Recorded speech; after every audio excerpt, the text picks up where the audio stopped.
Hello everyone, good afternoon. আশা করছি সবাই খুব ভালো আছো আর আমিও ভালোই আছি। আমার নতুন আরও একটা ব্লগে তোমাদের সবাইকে স্বাগত জানাচ্ছি। এখন ঘড়িতে সময় হচ্ছে দুপুর 1:18 আর এখন থেকে ব্লগটি শুরু করছি। সকালবেলায় শুরু করা হয়নি কিছু কারণবশত, মানে মন মেজাজ ভীষণই খারাপ ছিল, যার জন্য ব্লগটা শুরু করা হয়নি। আর কোনো কাজবাজও সেরেছিলাম না সকালবেলায়। জাস্ট সকালে উঠে সোনা স্কুলে চলে গেছে, চাটাও বানায়নি, আমরাও চা খাইনি আজকে। মানে ওই যে বললাম না, মন মেজাজ এতটাই খারাপ ছিল, সেজন্য না কোনো কাজ করেছি না কিছু খেয়েছি।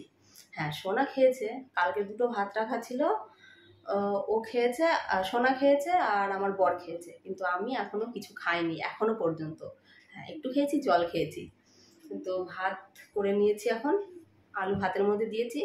বাজার করেনি এমনটা নয়, বাজার করেছে, একটা লাঠা মাছ এনেছে বড়, আর আমার বরের জন্য কিছু আনেনি। মানে বুঝতেই পারছো তাহলে রাগটা কার সঙ্গে। মান অভিমান তো ওই একজনের সাথেই করা যায়, তাই না বলো? তো যাই হোক, যা হয়েছে।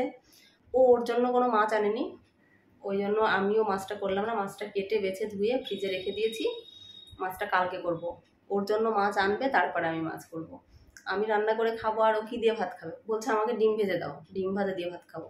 তাই কখনো হয় বলো? ও ইচ্ছাকৃত রাগারাগি করেই কিন্তু ওর জন্য মাছ আনেনি।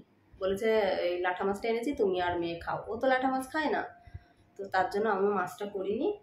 আলু ভাতের মধ্যে দিয়ে ভাত নামিয়ে নিয়েছি, আর ওকে পাঠালাম বাজারে মাংস নিয়ে আসতে হোটেল থেকে। দেখি চিকেন আনবে না মাটন আনবে ঠিক জানি না, যা আনবে সেটা দিয়ে এখন খেয়ে নেব। রাতের বেলায় আবার কিছু একটা করা যাবে, হয়তো রাতের বেলায় আলু সেদ্ধও করে নিতে পারি। এখনকার জন্যই শুধু ভাতটা করলাম, মানে দুপুরের জন্য আর কি। দুপুরবেলাটাই খাবো, রাতের বেলায় আবার অন্য কিছু বানিয়ে নেব, এই আর কি। তো দেখি, সেই উঠলাম, বিছানা ছাড়লাম, তখন কটা বাজবে, প্রায় 11টা বেজেই গেছে। বিছানা থেকে উঠে দুঘরের বিছানা গুছিয়ে, ঘর ঝাড় দিয়ে, ঘরটা মুছে, বাসনপত্র ধুয়ে, কতগুলো কাচার ছিল কেচে দিয়েছি, কেচে মেলে দিয়েছি, কিন্তু বৃষ্টি এলো, ওই জন্য আবার তুললাম। মানে ঘন ঘন বৃষ্টি আসছে, আবার রোদ হচ্ছে, এবার আবার প্রচুর মেঘ করেছে আকাশে, মনে হচ্ছে ভাসিয়ে নিয়ে যাবে সব কিছু। তো ওই জন্য জামা কাপড় তুলে রাখলাম, আগে দুটো খেয়ে নিই। এমনিতেই শরীরটা খারাপ, মাথা টাথা ঘোরে, তার উপরে রাগ করে খাইনি, মনে হচ্ছে কেমনই যেন একটা হচ্ছে শরীরের মধ্যে। তো যাই হোক, সারাদিনটা তোমরা কিন্তু সাথে থেকো। আজকে মান অভিমান দিয়েই ব্লগটি শুরু করলাম, কন্টিনিউ ওয়াচ করতে থাকো কেমন। এই যে ভাত ভাত নামিয়ে রেখেছি, আর সোনা স্কুল থেকে এসে স্নান টান করে, ওই যে কালকে দুটো ভাত ছিল খেয়ে ও চলে গেছিলো পড়তে, এইসবে পড়ে এলো। সবাই একসাথে বসে দুটো ভাত খেয়ে নেব। তো এই তো হচ্ছে ব্যাপার। তো যাই হোক, আগে দুটো খাই, খেয়ে আগে পেটটা ঠান্ডা করি। আসলে কি বলতো, রাগ করে থাকলে না খিদেও লাগে না, ঘুমও আসে না, গরমও লাগে না। আমি দেখেছি এতক্ষণ খিদেই পাচ্ছিল না, কিন্তু এখন আবার জোর খিদে পেয়েছে। স্বামী স্ত্রীর মধ্যে মান অভিমান হলে নাকি ভালোবাসা দ্বিগুণ বাড়ে। আচ্ছা, এটা কি সত্যি কথা? তোমরা অবশ্যই কমেন্ট করে জানিও তো। আমার কিন্তু এরকম মনে হয় না। তো যাই হোক, এনেছে মটন, তো সেটাই পরিবেশন করছি আর কি। ওটা দিয়েই ভাত খাবো। আর কালারটা দেখো, কি কালার মেরেছে মাইরি তরকারিতে। এত কালার যদি তরকারিতে দেয়, এই সমস্ত তরকারি খেয়ে মানুষ বাঁচবে তো আদৌ? দেখতে ভালো লাগছে, কিন্তু খেতে কেমন হবে জানি না। হোটেলের খাবার না আমি অতটাও পছন্দ করি না, কিন্তু সময় সময় খেতে হয়, ওটাই কি করব বলো। আজকে মাংস দিয়ে ভাত খাওয়ার পর থেকে এই মুখটা কেমনই হয়ে গেছে। মাংসর কালার দেখে কিন্তু হেব্বি লাগছিল, কিন্তু খেতে একটুও ভালো ছিল না। তবুও খেলাম, মাংসটা আনালাম, আবার খাবো না, একটু খেলাম। খাওয়ার পরে সঙ্গে সঙ্গে আগে একটা মিষ্টি মুখে দিলাম, জল খেলাম। খেয়ে না তারপর থেকে যেন কেমনই একটা হয়ে আছে, কোনো টেস্টই নেই মুখে, ভালোই লাগছে না, কেমনই যেন লাগছে। ওই জন্য পেয়ারা খাচ্ছি, 4টে বেজেই গেছে, তবুও যেন কেমনই একটা লাগছে। মাংসর কথা মনে হলে না কেমন গা গুলিয়ে উঠছে আমার। আচ্ছাই তেল দিয়েছে, কালার দিয়েছে, লাল টকটক টকটক করছে, ভালো লাগেনি আমার। এক কথায় যা বলবো, আমার ভালোই লাগেনি। ওই জন্য বাড়িতে রান্না করে খাওয়া অনেকটা ভালো। হোটেলের জিনিস কেউ খায় নাকি? তাও কখনো কখনো খেতে হয়, কিছু করার থাকে না। একটু লঙ্কা নিয়ে নি, ভালো লাগবে। এখনো এডিট হয়নি, এডিটটা করব, পেয়ারাটা খেয়ে নিই এডিট করব, এডিট করে তারপরে নিচে যাব। নিচে গেছিলাম, নিচের থেকে ওপরে এলাম, আর সোনাকে দিয়ে আনালাম একটুখানি কুড়কুড়ে, ঝাল ঝাল মিষ্টি মিষ্টি টকটক লাগবে, হেভি লাগবে। ঝাল আছে নাকি? আর সোনার জন্য দুধ গরম হচ্ছে। ও বিকেলে 10 টাকা নিয়েছে,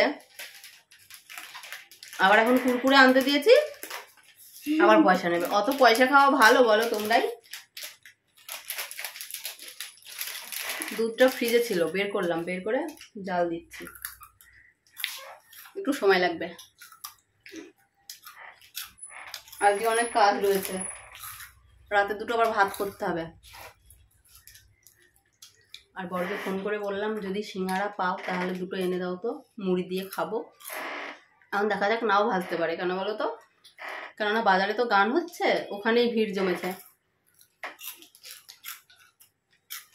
সিঙ্গারা ভাজছে কি জানি।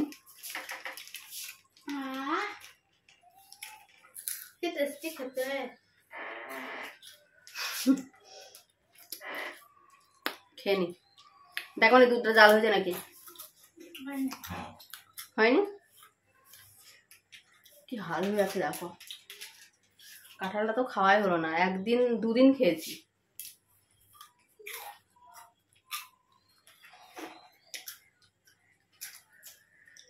আটটা 10 বেজেই গেছে, অনেকটা সময় ফোন ঘাটাঘাটি করলাম।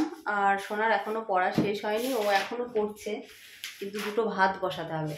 ভাবলাম সিঙ্গারা কিংবা মুড়ি দিয়ে দুটো, সিঙ্গারা কিংবা চপ দিয়ে দুটো মুড়ি মাখিয়ে খাবো, কিন্তু কুরকুরেটা খেলাম, খাওয়ার পরে না আর ইচ্ছা করলো না কোনো কিছু খেতে। বরকে বললামও ফোন করে যে সিঙ্গারা কিংবা যদি চপ পাও তাহলে নিয়ে এসো তো, মুড়ি দিয়ে খাবো বলে আবার ওকে বারণ করে দিলাম। বললাম না না থাক, আনতে হবে না, ইচ্ছা করছে না আর।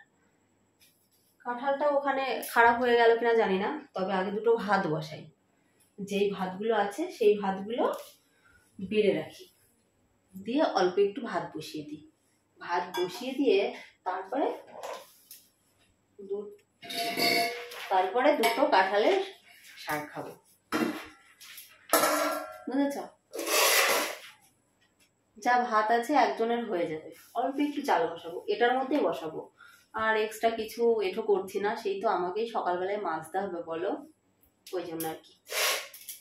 আলু ভাতে দিয়েছিলাম তখন, সেটা তো আর খাওয়া হয়নি না, আর একটা আলু ভাতের মধ্যে দিয়ে দেব, দিয়ে খেয়ে নেবো দুটো আলু মাখিয়ে। আর দেখি ডিমও ভাজতে পারি, আমার বর এসে বলবে ডিম ভাজো, ডিম ভাজতে হবে মনে হয় একটা কি দুটো এরকম ভেজে নেব। যাই আগে ভাতটা বসিয়ে দিয়ে আসি, কেমন? ভাতটা আবার হতে তো সময় লাগবে, মিনিট 20, তাই না? ভাত বসিয়ে দিয়েছি, ভাতের মধ্যে একটা আলুও দিয়ে দিলাম, যদিও একটা আলু আছে, আরও একটা আলু দিলাম। কেন বলো তো? শুকনো লঙ্কা ভেজে যখন আলুটা মাখানো যাবে না, হেভি লাগে খেতে, ওই জন্য আর কি দুটো আলু দিয়ে দিয়েছি। আর এই যে কটা কাঁঠাল তুলে নিলাম, কাঁঠালটা খেয়ে নিই। কাঁঠাল আমি আবার শুধু শুধু খেতে পারি না, মুড়ি কিংবা রুটির সঙ্গে হলে ঠিক আছে, কিন্তু এখন যদি মুড়ি কিংবা রুটি খাই তাহলে আমাকে আর ভাত খেতে হবে না, ওই জন্য শুধু শুধুই এই 4-5টা কাঁঠালের শাড় তুলে নিয়েছি, ওটা খাচ্ছি। সোনাকে বললাম একটু খাবি, ও বলছে না না আমি খাবো না, তুমিই খাও। বিয়ের আগে কাঁঠাল খেতামই না, আর বিয়ের পরে কাঁঠালটা এত ভালো লাগে, ওই জন্যই বলে মানুষ বিয়ের পরে অনেক চেঞ্জ হয়ে যায়।